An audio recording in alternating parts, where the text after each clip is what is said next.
Plaza mall का top floor जहां पर सारे ही डिजाइनर हाउस बने हुए थे, वहां अभी अभी आई चेरी इधर उधर अपनी नजरें घुमा रही थी। वो कार्तिक को ढूंढ रही थी। कार्तिक उसका यही इंतजार कर रहा था। तभी अचानक से ही कार्तिक उसके सामने आकर खड़ा हुआ और बोला, थैंक गॉड तुम आई तो सही, वरना मुझे तो लग रहा था कि पता नहीं तुम आओगी या नहीं। चेरी उसकी बात पर बस फीका सा मुस्कुराए। वो यहाँ तक आ तो गई थी, लेकिन अब उसका भी दिल धक धक हो रहा था। उसकी नज़रें एक बार फिर से अपने आसपास घूमने लगी थी। वो शायद दिव्यांश को ढूंढ रही थी, लेकिन जब उसे दिव्यांश कहीं नजर नहीं आया तो उसने एक राहत की सांस ली। कार्तिक उसकी तरफ देखते हुए बोला, तुम ठीक तो हो ना? चेरी ने अपना सर हाँ में हिलाया और बोली, यस ऑफ कोर्स मैं ठीक हूँ। कार्तिक मुस्कुराते हुए बोला, तो डिजाइनर के पास चले, उसके बाद एक कॉफ़ी हो जाए या फिर आइसक्रीम। चेरी ने एक बार फिर से अपना सर हाँ में हिला दिया। कार्तिक उसे लेकर सामने ही बने डिजाइनर के पास आया, जिसका नाम था मेहरोत्रा डिजाइनर्स। चेरी कार्तिक के साथ अंदर की तरफ आए और अपनी नज़र इधर उधर घुमाने लगी। वो अपने लिए वेडिंग आउटफिट लेने आई थी। कार्तिक चेरी के साथ पहले डिजाइनर से मिला और फिर वो दोनों चेरी के लिए आउटफिट देखने लगे। चेरी को अचानक ही एक बेचैनी सी महसूस होने लगी। उसे ऐसा लग रहा था जैसे दिव्यांश उसके आसपास ही कहीं है। अचानक ही उसने अपनी नजरें उठाकर सामने की तरफ देखा, जहां पर दिव्यांश निहारिका का हाथ अपने हाथ में थाम कर अंदर की तरफ आ रहा था और उसके चेहरे पर एक डेविल स्माइल थी। उसे वहां पर देखकर चेरी का दिल धक सा रह गया। वही निहारिका मुस्कुराते हुए अंदर की तरफ देख रही थी और अब जब उसकी नज़र चेरी पर गई तो उसकी वो मुस्कुराहट थोड़ी फीकी पड़ गई। उसने तुरंत दिव्यांश की तरफ देखते हुए पूछा, क्या तुम्हें पहले से ही पता था कि चेरी अपने फियांसे के साथ यहाँ पर आई हुई है?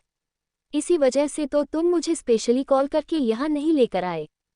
उसकी बात सुनकर दिव्यांश ने उसका हाथ अपनी बाजू से हटाया और फिर उसकी तरफ देखते हुए बोला, मेरे हिसाब से तुम्हारे लिए यहाँ पर आकर अपने लिए ड्रेस सेलेक्ट करना जरूरी होना चाहिए, ना कि मैं तुम्हें यहाँ पर क्यों लेकर आया हूँ और क्यों नहीं।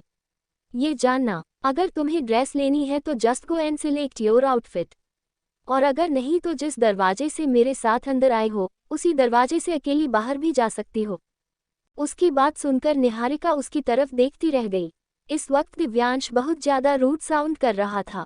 वहीं दूसरी तरफ चेरी उसे देखे ही जा रही थी और कार्तिक ने जब उसका ध्यान आउटफिट्स पर नहीं देखा तो वो तुरंत बोला, क्या हुआ चेरी, तुम सामने क्या देख रही हो? ये बोलते हुए उसने भी अब दरवाजे की तरफ देखा और वहां पर दिव्यांश और निहारिका को देखकर वो भी हैरान हुआ। उसने चेरी से पूछा, दिव्यांश और निहारिका को भी यहाँ आने के लिए तुमने उन दोनों को इनवाइट किया? चेरी झट से बोली, बिल्कुल बिल्कुल भी नहीं मिस्टर अवस्थी, मुझे नहीं पता वो दोनों यहाँ क्यों आए हैं। शायद ये इत्तेफाक होगा। तभी दिव्यांश उन दोनों के बिल्कुल करीब आकर बोला, और ऐसे खूबसूरत इत्तेफाक होते रहते हैं मिस्टर अवस्थी। मुझे नहीं पता था कि आप इतनी छोटी सी बात पर इतना परेशान हो जाएंगे।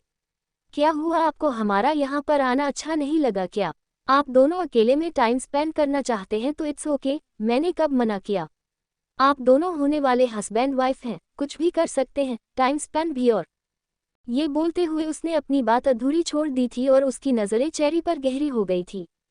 कार्तिक झट से बोला, आप मुझे गलत समझ रहे हैं मिस्टर रावत, एक्चुअली मैं बस कंफर्म कर रहा था, बल्कि मुझे तो अच्छा लगा कि आप दोनों भी यहाँ पर आए। हम सबकी वेडिंग साथ में ही होने वाली है तो ये भी अच्छा है कि हम लोग एक दूसरे से मैचिंग करते हुए आउटफिट ले, सब कितना कूल लगेगा ना। उसकी बात सुनकर दिव्यांश मुस्कुराया और बोला, यस बिल्कुल, और मैं और चेरी तो हमेशा डिस्कस भी करते थे कि जब भी हम दोनों की शादी होगी तो आई मीन अपने अपने पार्टनर्स के साथ तो हम मैचिंग आउटफिट पहनेंगे, है ना चेरी? ये बोलते हुए उसने चेरी की तरफ देखा तो चेरी ने तुरंत अपना सर हाँ में हिला दिया, जबकि उन दोनों के बीच ऐसा कभी कोई डिस्कशन हुआ ही नहीं था। निहारिका भी उन लोगों के पास आकर खड़ी हो गई थी और अब सब ने आउटफिट सेलेक्ट करना शुरू कर दिए थे। चेरी दिव्यांश की तरफ देख रही थी। उसे समझ नहीं आ रहा था कि दिव्यांश चाहता क्या है। उसने एक आउटफिट सिलेक्ट किया और बोली, मुझे ये पसंद आ रहा है, क्या मैं ये ले सकती हूँ मिस्टर अवस्थी? कार्तिक मुस्कुराया और बोला, यू नो वॉट चेरी, मैं भी तुम्हारे लिए यही ड्रेस देख रहा था। सच में ये बहुत ज़्यादा प्यारी है, तुम पर बहुत ज़्यादा अच्छी भी लगेगी, प्लीज़ इसे ट्राई करो ना। उसकी बात सुनकर चेरी के चेहरे पर परेशानी झलकने लगी। वो तुरंत बोली, लेकिन मुझे नहीं लगता इस ड्रेस को ट्राई करने की ज़रूरत है। आई मीन ये मुझे मेरी फिटिंग की लग रही है, और अगर नहीं भी है तो हो जाएगी ना। कार्तिक जल्दी से बोला, लेकिन ट्राई करने में क्या जाता है? ये लहंगा बहुत ज्यादा हैवी है। अगर कुछ प्रॉब्लम हुई तो अभी ठीक हो जाएगी। ये तुम्हारा वेडिंग आउटफिट है चेरी, तुम इसमें कोई रिस्क नहीं ले सकती। उसकी बात सुनकर चेरी ने एक नज़र दिव्यांश की तरफ देखा। उसे डर लग रहा था, दिव्यांश का कोई पता नहीं था वो कब क्या कर दे। बस इसीलिए वो उस ड्रेस को ट्राई नहीं करना चाहती थी। वो बस जल्द से जल्द यहाँ से जाना चाहती थी। वहीं दूसरी तरफ नेशनल कॉलेज में रावी इस वक्त कैंटीन में थी और उसके सामने ही अभिमन्यु खड़ा था। अभिमन्यु ने अभी अभी सब स्टूडेंट्स को बाहर निकाल दिया था। सिर्फ स्टूडेंट ही नहीं, उसके इशारे पर कैंटीन वाले भी बाहर जा चुके थे और अब वहां पर सिर्फ रावी और अभिमन्यु थे। अभिमन्यु अब रावी के सामने बिल्कुल टेबल पर आकर बैठी और उसकी तरफ देखते हुए बोला, तो अब आप बताएं मिस रावी रावत, आप मेरा कौन सा कैरेक्टर देखना चाहती है? रावी गुस्से से अपनी जगह से खड़ी हुई और बोली, आपका कैरेक्टर अब सिर्फ मुझे नहीं बल्कि सब लोगों को नजर आ गया होगा। जिस तरह से आपने कैंटीन में से सब लोगों को बाहर भेजा है ना, अब पूरे कॉलेज में सिर्फ आपकी ही बात हो रही होगी। आपको लेकर ही डिस्कशन हो रहा होगा और उस डिस्कशन का टॉपिक मैं भी होने वाली हूँ। आपका अपना कैरेक्टर तो पता नहीं, लेकिन अब आपने सबके सामने मेरे कैरेक्टर की धज्जियां उड़ा दी। ये बोलते हुए उसका चेहरा गुस्से से एकदम लाल नजर आ रहा था। अभिमन्यु ने उसकी कमर पर अपना हाथ रखा और उसे अपने करीब खींचकर बोला, अभी तो मैंने कुछ किया भी नहीं और इतना गुस्सा? तुम तो सीधा सीधा मेरी कंप्लेंट लेकर डीन सर के ऑफिस में चली गई थी। मैंने तो ऐसा कुछ किया ही नहीं। रावी गुस्से से दांत पीसते हुए बोली, बदला ले रहे हैं आप मुझसे? अभिमन्यु तिरछा मुस्कुराया और बोला, अगर बदला लेना होता मिस वाइन तो मैं सबको बाहर जाने को क्यों बोलता? फिर तो मैं सबके सामने बदला लेता और तुम चाहकर भी मुझे रोक नहीं पाती। अगर है हिम्मत तो अब रोक कर दिखा देना। ये बोलकर उसने रावी के गाल पर अपना हाथ रखा और उसकी उंगलियां हल्की सी उसके बालों में उलझ गई। रावी का दिल जोरों से धक धक करने लगा और अभिमन्यु ने उसका चेहरा पूरी तरह से अपने ऊपर झुकाया और उसे पैशनेटली किस करने लगा। रावी एकदम शॉक्ड रह गई। उसकी आंखें बड़ी हो गई थी। वो अभिमन्यु के चेहरे की तरफ देख रही थी, लेकिन जैसे जैसे अभिमन्यु उसे किस करता रहा धीरे धीरे उसकी आंखें बंद होने लगी और फिर अभिमन्यु और भी ज्यादा वाइल्ड होकर उसे किस करने लगा। उसका दूसरा हाथ रावी की पीठ पर आ गया था। रावी ने ब्रॉलेट टॉप पहना हुआ था, जिसमें अब अभिमन्यु का हाथ पूरी तरह से अंदर की तरफ जा चुका था। रावी कुछ कर ही नहीं पा रही थी। वो बस अभिमन्यु के होठों को पूरी तरह से अपने होठों पर चलता हुआ महसूस कर रही थी और उसके हाथ को अपने बदन पर रेंगता हुआ महसूस कर रही थी। उसके रोंगटे खड़े हो रहे थे और वो अंदर ही अंदर कांप रही थी। अभिमन्यु ने उसे तकरीबन 5-7 मिनट यूं ही किस किया और फिर उसकी तरफ देखते हुए बोला, बातें तुम बड़ी बड़ी करती हो मिस वाइन, लेकिन जब कुछ करने का मौका आता है तो तुम चाहकर भी कुछ नहीं कर पाती। रावी उसकी बात सुनकर एकदम से होश में आई। उसकी आंखों में अब आंसू आ गए थे। वो अभिमन्यु की तरफ देखते हुए बोली, आपको पता है कैंटीन में कैमरा लगा हुआ है और यहाँ पर कितने घटिया लोग हैं। 1-2 लोग तो कैंटीन में ही है जो लड़कियों को गंदी नज़रों से देखते हैं और अब वो हम दोनों का ये किस करने का क्लिप देखेंगे। उसकी बात सुनकर अभिमन्यु मुस्कुराया और बोला, तो क्या हुआ? जब तुम मेरे कैरेक्टर की धज्जियां उड़ा सकती हो तो थोड़ा अपनी भी तो हिम्मत रखो ना, थोड़ी सी बदनामी होगी और कुछ नहीं। जब दूसरों पर उंगली उठाना तुम्हारे लिए इतना आसान है तो अपने टाइम पर इतना परेशान क्यों हो रही हो? रावी रोते हुए बोली, मतलब डायरेक्टली और इनडायरेक्ट अपने बदल तो मुझे ले लिया ना मिस्टर डेविल खुराना। आप सच में एक डेविल है। I just hate you. आप सच में बहुत घटिया इंसान है। ये बोलकर उसने जोर से अभिमन्यु को धक्का दिया और वहां से बाहर की तरफ चली गई। वही अभिमन्यु के चेहरे पर डेविल स्माइल थी। उसने सामने की तरफ नजर उठाकर देखा जहां पर कैमरा लगा हुआ था और फिर मुस्कुराते हुए बाहर की तरफ आया। वो सीधा सिक्योरिटी रूम में चला गया जहां पर कॉलेज के हर कैमरा का एक्सेस था। उसने कैंटीन के पिछले 15-20 मिनट की फुटेज डिलीट की और वहां से बाहर निकल गया जबकि रावी कॉरिडोर में बैठी रो रही थी। उसे डर लग रहा था कि कहीं ये फुटेज व्योम के पास न पहुंच जाए। उसने व्योम से प्रॉमिस किया था कि वो कभी कोई ऐसी हरकत नहीं करेगी जिससे व्योम को लगे कि उसने अपनी लिमिट क्रॉस कर दी। जो हमने कभी उसे अपनी मर्जी से अपनी लाइफ जीने से नहीं रोका था, लेकिन ये उसकी जिम्मेदारी बनती थी कि उसे क्या करना और क्या नहीं। इसी बात पर उसे रोना आ रहा था, लेकिन फिर अचानक उसका चेहरा गुस्से से लाल होने लगा जब उसने अपने सामने अभिमन्यु को आते हुए देखा। अभिमन्यु को देखकर वो वहां से जाती उससे पहले ही अभिमन्यु ने उसका रास्ता रोक लिया। रावी गुस्से से बोली, अब क्या चाहते हैं आप?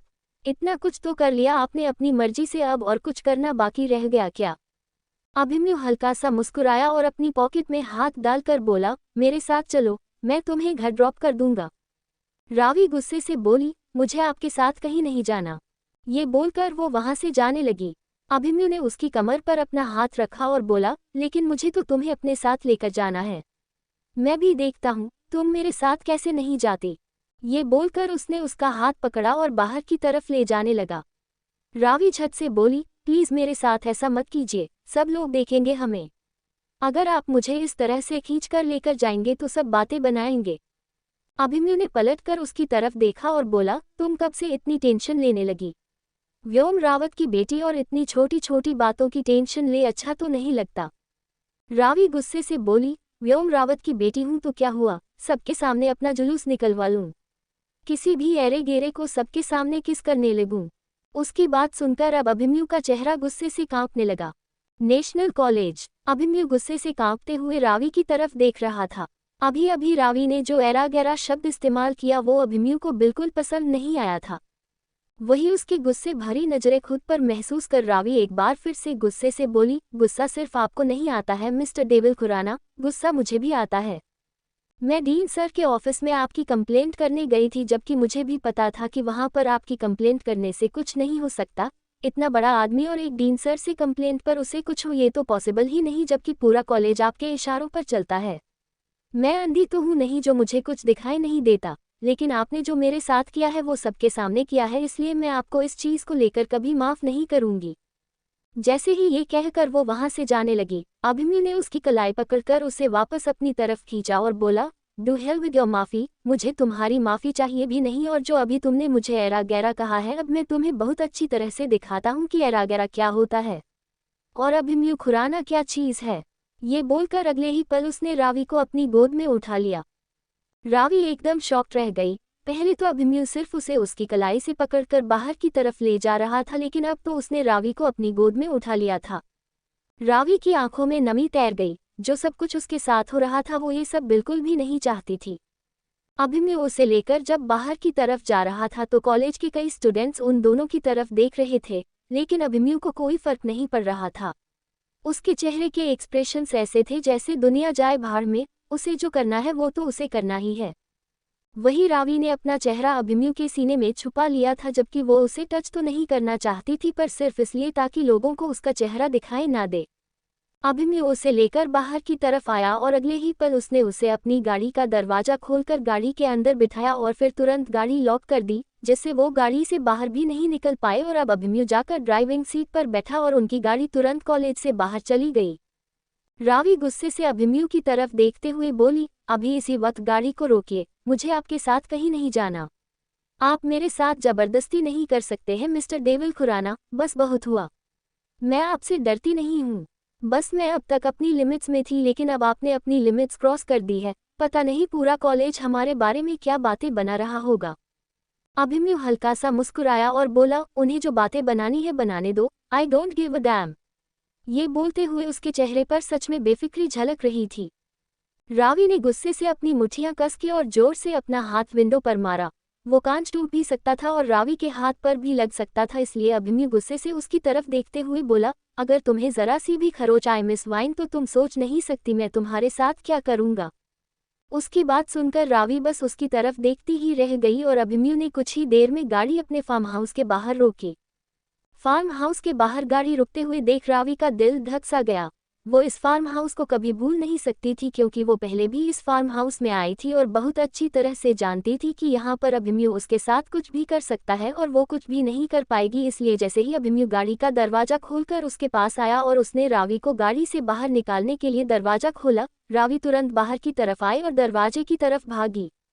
उसे दरवाजे की तरफ भागते हुए देख अभिमन्यु के चेहरे पर डेविल एक्सप्रेशन आ गए। वही रावी दरवाजे पर आए और गार्ड की तरफ देखते हुए बोली, दरवाजा खोलो। गार्ड तुरंत बोला, सॉरी मैडम, लेकिन ये दरवाजा नहीं खुल सकता। रावी गुस्से से बोली, ऐसे कैसे नहीं खुल सकता? मुझे बाहर जाना है और तुम लोग मुझे रोक नहीं सकते। एक तो तुम्हारा ये बॉस मुझे जबरदस्ती यहाँ पर उठा ले आया और अब तुम लोग मुझे बाहर नहीं जाने दे रहे। तुम जानते नहीं हो मैं कौन हूँ? मैं रावी रावत हूँ। व्योम रावत का नाम तो सुना होगा ना तुम लोगों ने?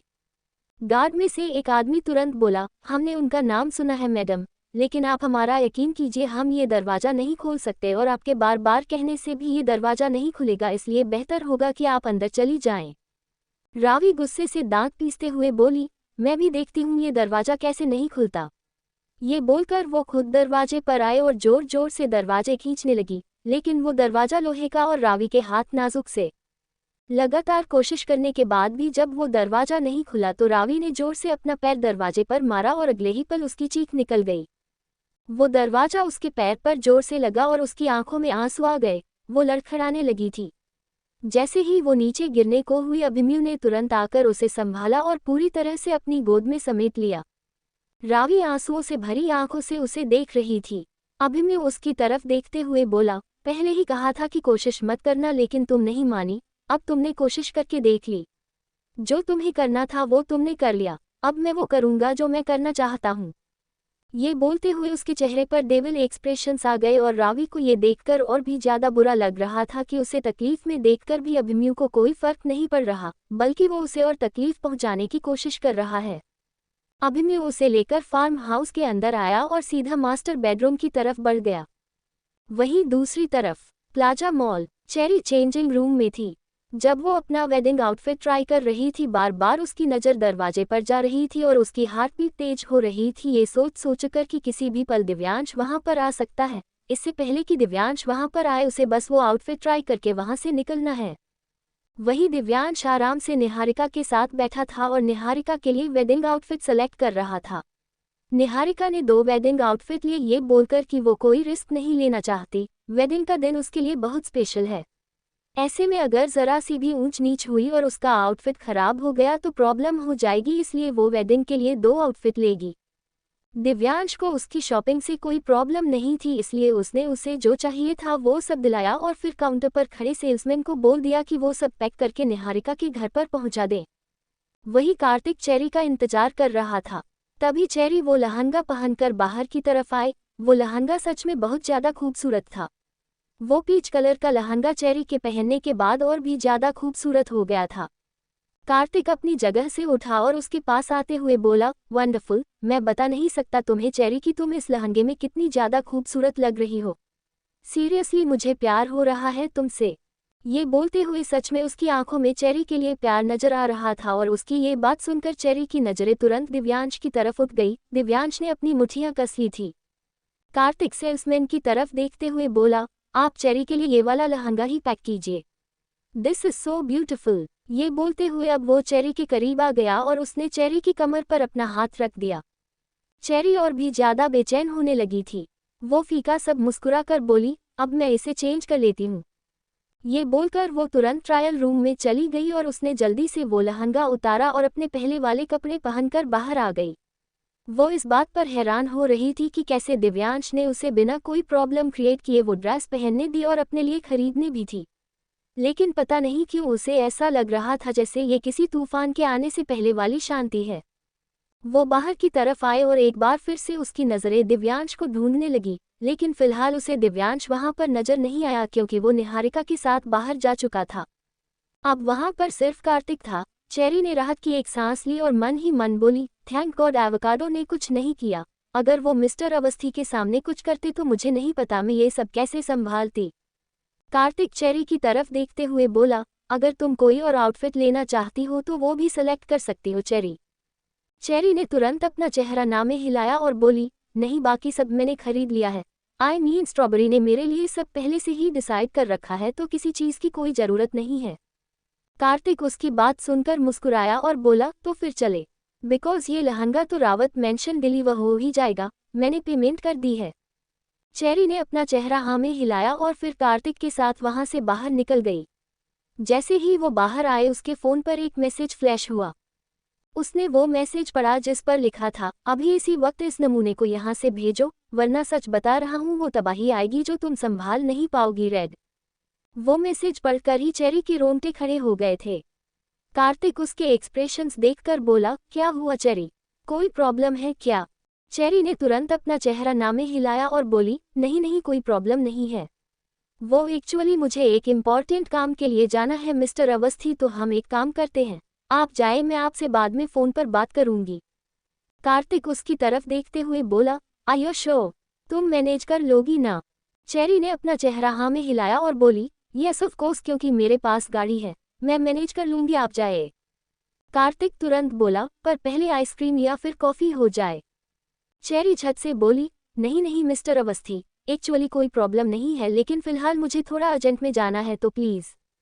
उसकी बात सुनकर कार्तिक मुस्कुराया और बोला, ओके फाइन, मैं चलता हूँ, प्लीज टाइम से घर चली जाना और अपना ख्याल रखना।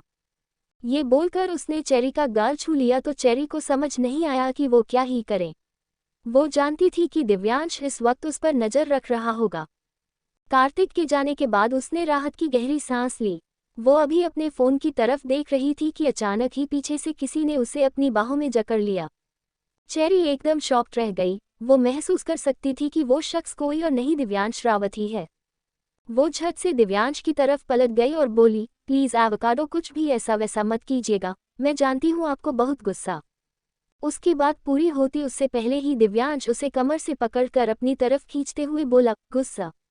गुस्सा तो बहुत छोटा शब्द है रेड, इस वक्त मैं अंदर से जल रहा हूँ और जब मैं जलूं तो सामने वाला ऐसे ही रह जाए, ऐसा कैसे हो सकता है?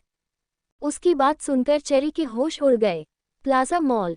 दिव्यांश की बात सुनकर चेरी की आंखें बड़ी हो गई थी। दिव्यांश के बोलने के लहजे ने ही उसे बता दिया था कि इस वक्त उसके दिमाग में कुछ खतरनाक चल रहा है और तभी अचानक ही दिव्यांश ने एक बार फिर से उसे घुमाया, जिसकी वजह से चेरी की पीठ दिव्यांश के सीने से लग गई और दिव्यांश ने अपने दोनों हाथों को चेरी के पेट पर रखा और फिर अपना चेहरा उसके कंधे पर रखते हुए बोला, सामने वाले स्टोर से तुमने अपने लिए लहंगा लिया है ना रेड? वो लहंगा जो तुम अपनी वेडिंग पर पहनने वाली हो, वो लहंगा जो तुम्हें उस कार्तिक अवस्थी ने दिलाया है। मेरी रेड और उसे लहंगा कोई और दिलाए, भला ऐसे कैसे पॉसिबल हो सकता है? और वो जगह जहां मेरी रेड को कोई और टच करे, वो जगह भला सही सलामत कैसे रह सकती है? उसकी बातें सुनते हुए चेरी की हार्ट बीट स्किप हो रही थी। वो झट से बोली, प्लीज प्लीज एवोकाडो, ऐसा कुछ मत कीजिएगा। देखिए आप मेरे साथ जो भी करते हैं वो मैं सब बर्दाश्त करती हूँ, लेकिन प्लीज ऐसा वैसा कुछ। अभी वो बोल ही रही थी कि अचानक ही वहां पर एक जोर से धमाका हुआ और चेरी बुरी तरह से कांप गई। उसकी पीठ दिव्यांश के सीने से लगी हुई थी, लेकिन वो इस वक्त इतना ज्यादा डर चुकी थी कि वो तुरंत घूमते हुए दिव्यांश के सीने से लग गई और उसने अपने दोनों हाथ दिव्यांश के कंधों पर कस दिए। उसे आग की लपटों की आवाजें भी सुनाई दे रही थी और साथ ही साथ लोगों के बुरी तरह से चिल्लाने और वहां पर मची हुई अफरा तफरी भी उसे महसूस हो रही थी। उसे थर थर कांपते हुए महसूस कर दिव्यांश तिरछा मुस्कुराकर बोला, ये क्या बात हुई? तुम्हारे लिए मैंने इतना कुछ किया और तुम ये नज़ारा अपनी आंखों से देख भी नहीं रही हो? जरा अपना चेहरा घुमाकर देखो तो सही उस जगह को जहां पर मेरा दिल जला, अब ये जगह कैसे जल रही है? उसकी बात सुनकर चेरी के रोंगटे खड़े हो गए और उसकी आंखों से आंसू बहने लगे। उसके बाल उसके चेहरे पर बिखरे हुए थे। उसने अपने चेहरे से बालों को थोड़ा पीछे हटाया और फिर अपना चेहरा घुमाकर उस जगह देखने लगी जहां कुछ वक्त पहले तक एक खूबसूरत स्टोव बना हुआ था और अब वो जगह बुरी तरह से जल रही थी। ना सिर्फ वो जगह बल्कि उसके आसपास के स्टोव में भी आग लग चुकी थी। उस पूरे एरिया में फायर अलार्म बज रहा था और लोग इधर से उधर भाग रहे थे। आग बुझाने के लिए एक टीम लगी हुई थी क्योंकि इमरजेंसी टीम उस मॉल में हमेशा अवेलेबल रहती थी, लेकिन फिर भी आग की वजह से बहुत ज़्यादा नुकसान हो चुका था। जितने भी लोग वहां पर थे वो सब वहां से बाहर जा चुके थे। एक टीम लोगों को वहां से बाहर निकाल रही थी, लेकिन दिव्यांश को कोई भी कुछ नहीं कह रहा था। वो चेरी के साथ अभी भी उस जगह पर खड़ा था। वो नज़ारा देखते हुए चेरी की आंखों से आंसू और भी ज़्यादा तेजी से बहने लगे थे। दिव्यांश उस नज़ारे की तरफ देखते हुए हल्का सा मुस्कुराया और बोला, मैंने पहले ही कहा था तुमसे रेड कि ऐसा कुछ मत करना जो मुझे पसंद ना आए, लेकिन तुम हो कि मेरी बात मानती नहीं हो। विस्मयादिबोधक चिन्ह, तुमने मेरा दिल जलाया तो अब भला मैं अपना जलता हुआ दिल कैसे बर्दाश्त करूं? वैसे तो आग पानी से ठंडी होती है, लेकिन दिव्यांश रावत की आग पानी से नहीं, दूसरों को आग लगाकर ठंडी होती है। और अभी भी वो आग ठंडी नहीं हुई है, पर तुम बहुत अच्छी तरह से जानती हो कि अब तुम्हें वो आग ठंडी कैसे करनी है, वरना अभी तो सिर्फ ये स्टोव जला है। वो कार्तिक अवस्थी। उसकी बात पूरी होती उससे पहले ही चेरी झट से बोली, प्लीज प्लीज एवोकाडो, आपको मेरी कसम आप ऐसा कुछ नहीं करेंगे। मिस्टर अवस्थी का तो कोई दोष ही नहीं है। उन्होंने तो मुझे शॉपिंग के लिए बुलाया था, जो कि उनके हिसाब से तो सही है। उनकी शादी होने वाली है मुझसे और हर लड़का चाहता है कि वो अपनी होने वाली बीवी को शॉपिंग कराए, तो इसमें उनकी तो क्या ही गलती है। गलती तो मेरी है ना, मुझे यहाँ पर आना ही नहीं चाहिए था, इसलिए आप मुझे जो सजा देना चाहते हैं दे दीजिए, लेकिन प्लीज़ उनके साथ कुछ मत कीजिए। ये बोलते हुए वो पलटकर दिव्यांश की तरफ देख रही थी। उसके आंसू अभी भी रुके नहीं थे। वही दिव्यांश उसे गहरी नज़रों से देखते हुए बोला, क्या बात है, बड़ी फिक्र हो रही है उस कार्तिक अवस्थी की, तुम्हें प्यार तो नहीं हो गया ना उसके साथ? वैसे हो तो नहीं सकता, क्योंकि इतना तो मैं जानता हूँ कि मेरी रेड सिर्फ मुझसे प्यार करती है। मेरे अलावा किसी और के लिए तो उसके दिल में कोई फीलिंग आ ही नहीं सकती। ये बोलते हुए उसने अब चेरी के गाल पर अपना हाथ रखा और उसके गाल को सहलाने लगा। चेरी बस चुपचाप उसकी तरफ देख रही थी। दिव्यांश ने जो किया उस पर उसे बहुत ज्यादा गुस्सा आ रहा था, लेकिन दिव्यांश से ज्यादा गुस्सा उसे खुद पर आ रहा था। ये जानते हुए भी कि दिव्यांश ने उसे साफ साफ वार्निंग दिया कि वो ऐसा कुछ नहीं करेगी जिससे उसको गुस्सा आए, क्योंकि वो दिव्यांश का गुस्सा बर्दाश्त नहीं कर पाएगी। फिर भी वो कार्तिक के साथ शॉपिंग पर आए और उसकी वजह से जिन लोगों का नुकसान हुआ वो सोचकर ही उसकी रूह कांप रही थी। तभी दिव्यांश उसकी तरफ देखते हुए बोला, मैं तुम्हें डराना तो नहीं चाहता और ना ही कोई धमकी देना चाहता हूँ, लेकिन रेड एक बार प्लीज वहां पर देखो ना। ये बोलते हुए उसने सामने की तरफ चेरी को देखने का इशारा किया तो चेरी ने सामने की तरफ देखा और अगले ही पल वो जोरों से चिल्लाई। उसने दिव्यांश की शर्ट को कसकर मुट्ठियों में जकड़ लिया और उसके सीने में अपना चेहरा छुपा लिया। सामने की तरफ स्ट्रेचर पर डेड बॉडीज को बाहर निकाला जा रहा था। नुकसान सिर्फ पैसों का या फिर प्रॉपर्टी का नहीं हुआ था, ना जाने कितने लोगों की जान चली गई थी और दिव्यांश के चेहरे पर जरा सा भी गिल्ट नजर नहीं आ रहा था। चेरी ने दिव्यांश की तरफ देखा और मन ही मन उससे सवाल करने लगी कि आखिर दिव्यांश इतना बेरहम कैसे हो सकता है। फार्म हाउस में अभिमन्यु और रावी दोनों इस वक्त मास्टर बेडरूम में थे। रावी ने जब अभिमन्यु को एरा गैरा कहा तो अभिमन्यु को हद से ज्यादा गुस्सा आया। पहले तो वो बस यही सोच रहा था कि वो रावी को सीधा रावत मेंशन ड्रॉप करेगा, लेकिन अब उसे रावी पर गुस्सा आ रहा था। वो सीधा रावी को लेकर मास्टर बेडरूम में आया और अगले ही पल उसने उसे बेड पर पटक दिया और गुस्से से उसकी तरफ देखने लगा। बेड पर आते ही रावी को वो सीन याद आने लगा जब वो पहले भी अभिमन्यु के साथ फार्म हाउस में आई थी और अभिमन्यु उसके बहुत क्लोज आया था। इतना क्लोज कि उसके कपड़े भी कुछ हद तक उसके जिस्म से अलग हो गए थे और अभिमन्यु उसके पूरे बदन को अपने होठों से छू रहा था। वो सब याद करते ही रावी के रोंगटे खड़े होने लगे थे। अभिमन्यु उसकी तरफ देखते हुए बोला, क्या कहा तुमने मुझे कि मैं कोई अरागैरा इंसान हूँ? उसकी बात सुनकर रावी हैरानी से बोली, मैंने आपको नहीं कहा था, मैंने नॉर्मली कहा था कि मैं रावी रावत हूँ। इसका मतलब ये तो नहीं कि मैं किसी भी अरे गहरे इंसान को किस करती फिरूं। अभिमन्यु उसकी तरफ देखते हुए बोला, मतलब मैं तुम्हारे लिए कोई अरागैरा इंसान नहीं हूँ? उसके इस सवाल पर रावी अब और भी ज्यादा उलझ चुकी थी। ना वो हाँ बोल सकती थी और ना ही ना। अगर ना बोलती तो अभिमन्यु का कोई पता नहीं था वो क्या कर बैठे। वैसे भी वो रावी को पनिशमेंट देने में लगा रहता था और उसकी पनिशमेंट भी बहुत अलग होती थी, और अगर उसने गलती से हाँ बोल दिया फिर तो अभिमन्यु को छूट मिल जाएगी कुछ भी करने की और कुछ भी बोलने की। उसे चुप देखकर अभिमन्यु अपनी शर्ट के बटन खोलते हुए बोला, मुझे जवाब दो रावी, क्या मैं तुम्हारे लिए कोई अरागैरा इंसान नहीं हूँ? रावी बेड से उतरते हुए बोली, देखिए मुझे नहीं पता आप क्या है और क्या नहीं, क्योंकि आप मेरे लिए एडजस्ट ही नहीं करते। मुझे आपसे कोई लेना देना नहीं, इसलिए मैं यहाँ से जा रही हूँ। ये बोलकर वो जैसे ही वहाँ से उठी और जाने लगी, अभिमन्यु ने उसकी कलाई कसकर पकड़ी और उसे पीछे की तरफ धकेल दिया, जिससे रावी एक बार फिर से बेड पर लेट गई और अब अभिमन्यु ने अपनी शर्ट उतार कर साइड में फेंकी और पूरी तरह से उसके ऊपर झुकते हुए बोला, कितनी क्यूट और मासूम हो ना तुम मिस वाइन, जो ये जानने के बाद भी कि तुम यहाँ से कहीं नहीं जा सकते फिर भी तुम कोशिश कर रही हो, और अब जब तुम मेरे सवाल का जवाब नहीं दे रही तो अब तो तुम्हारा यहाँ से निकलना पॉसिबल ही नहीं। ये बोलकर उसने उसकी कमर पर अपना हाथ रखकर उसे हल्का सा ऊपर की तरफ खींचा तो रावी के पैर तुरंत उसकी कमर से लिपट गए और उसके हाथ अभिमन्यु के चौड़े सीने पर आ गए।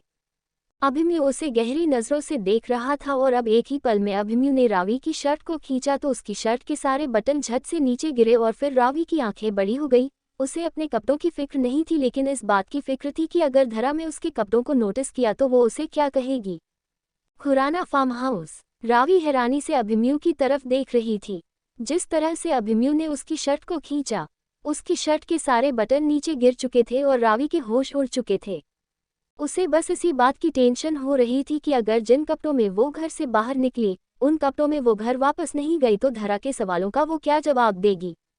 धरा उसकी हर एक छोटी छोटी चीज को नोटिस करती है, ऐसे में अब वो उसे क्या कहेगी।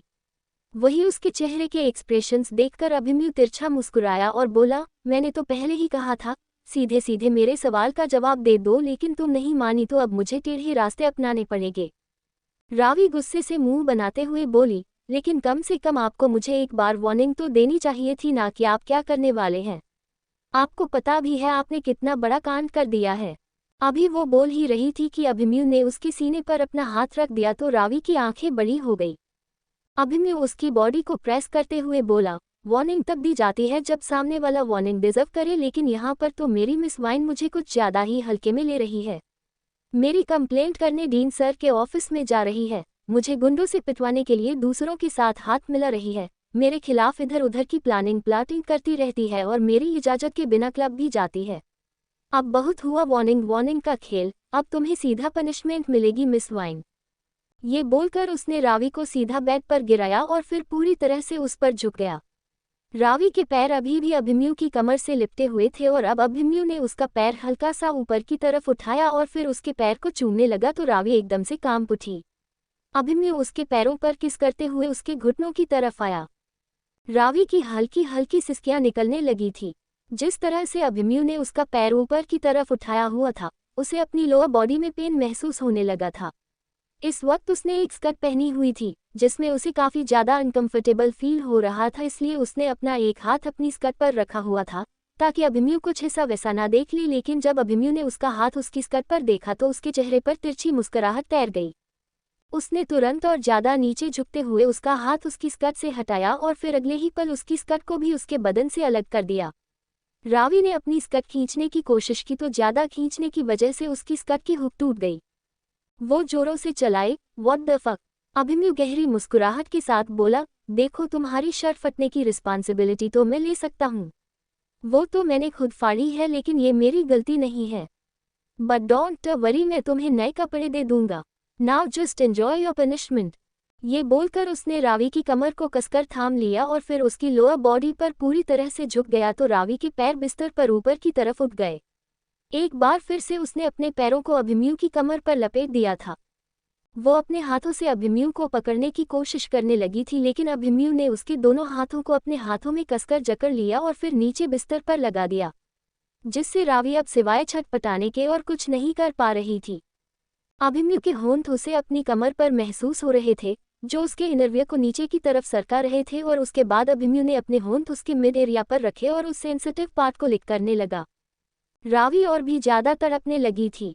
उसे अभिमन्यु के होंठ और उसकी जीभ अंदर की तरफ चलती हुई महसूस हो रही थी और वो बुरी तरह से फड़फड़ाने लगी थी। उसके रोंगटे खड़े हो रहे थे और पूरे बदन में एक कट सा दौड़ रहा था। वो चिल्लाते हुए बोली, लीव मी मिस्टर देवल खुराना, वरना मैं सच में छोड़ूंगी नहीं आपको। आप ये मेरे साथ क्या कर रहे हैं? छी, आपको गंदा नहीं लग रहा क्या? अभिमन्यु ने उसकी बात सुनी लेकिन कोई रिस्पांस नहीं दिया।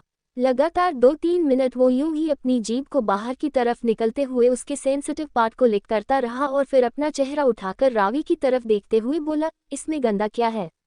ये तो तुम इमेजिन भी नहीं कर सकती कि कितना डिलीशियस है। डोंट वरी, तुम्हें भी पूरा मौका मिलेगा, तब मुझे बताना कि तुम्हें कैसा फील हुआ। आई एम डैम श्योर तुम बहुत एंजॉय करोगी। ये बोलते हुए उसकी बातों का मतलब रावी बहुत अच्छी तरह से समझ रही थी। उसके चेहरे पर घिन भरे एक्सप्रेशंस आ गए। रावी को एक बार फिर से अभिमन्यु के होंठ अपने मिड एरिया पर महसूस होने लगे और वो गहरी गहरी आहें भरने लगी।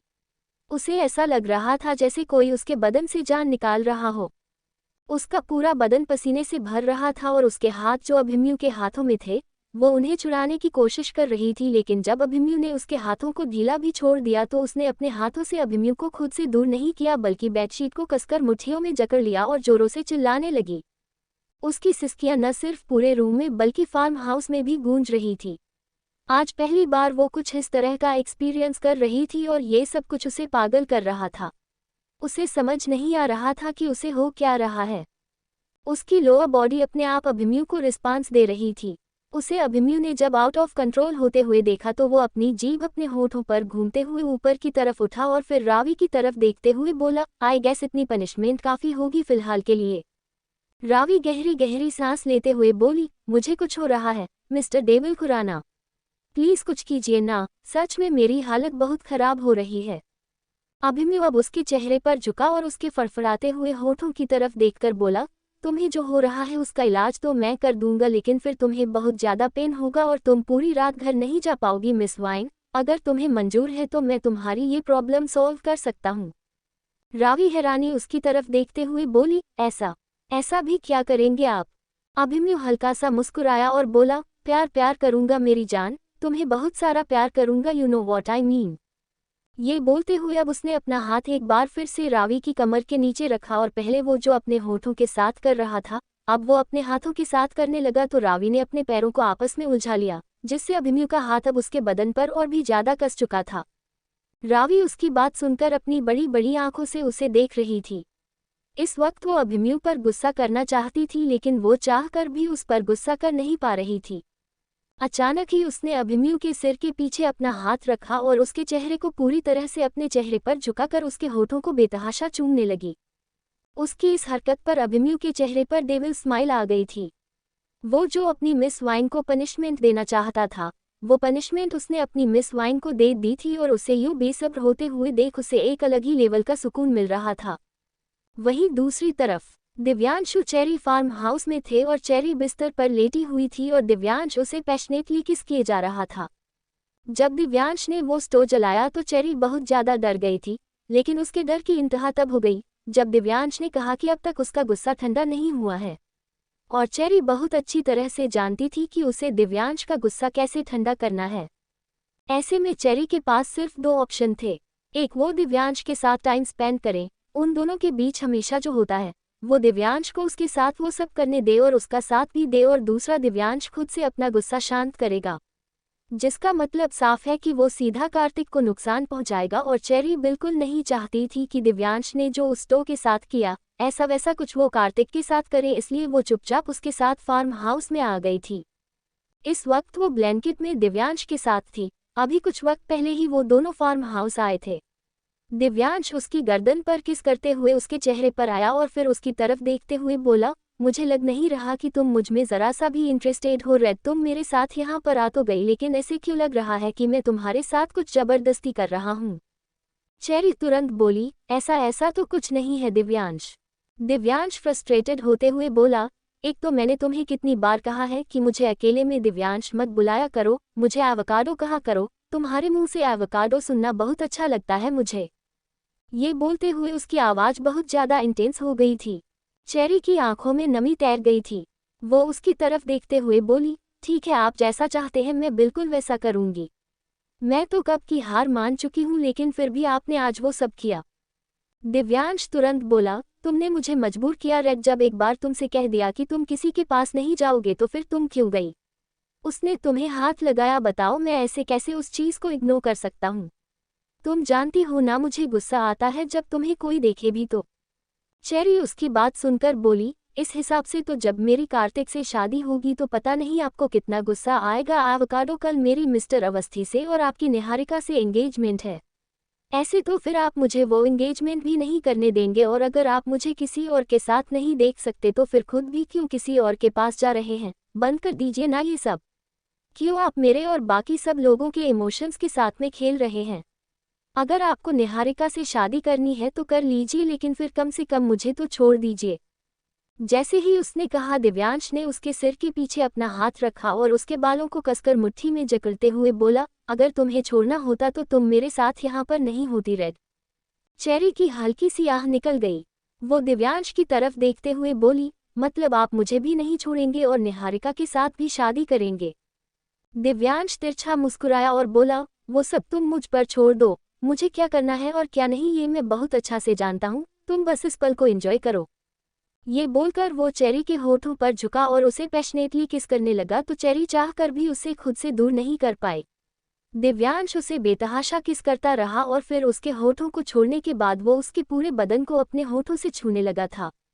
कब दोपहर से शाम और शाम से रात हुई पता ही नहीं चला, और चेरी और दिव्यांश दोनों के बदन देर रात तक आपस में उलझे हुए थे। आगे के चैप्टर के लिए सब्सक्राइब करें।